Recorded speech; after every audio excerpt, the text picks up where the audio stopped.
নির্বাচনী প্রচারণার অংশ হিসেবে বাংলাদেশ জাতীয়তাবাদী দল বিএনপির ৮টি পরিকল্পনা বিষয়ে আলাপ নিয়ে নোয়াখালীতে জেলা বিএনপি উদ্যোগে নাগরিক সংলাপ চলছে। এ নিয়ে নোয়াখালী জেলা শিল্পকলা একাডেমি প্রাঙ্গণ থেকে যুক্ত হচ্ছেন আমাদের প্রতিনিধি ফয়জুল ইসলাম জাহান। ফয়জুল, আপনি আমাদেরকে জানাবেন, আমরা এরই মধ্যে বিভিন্ন এলাকার খবর জেনেছি নির্বাচনী প্রচারণা কেমন চলছে। আপনার এলাকা নোয়াখালীতে আপনি আসলে কি কি পরিস্থিতি দেখছেন আমাদেরকে বিস্তারিত জানাবেন।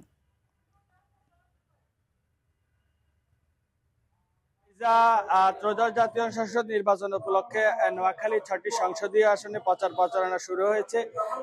আজ এই উপলক্ষে যে নোয়াখালী জেলা বিএনপির উদ্যোগে এখানে তাদের যে ত্রয়োদশ জাতীয় সংসদ নির্বাচন উপলক্ষে যে 8টি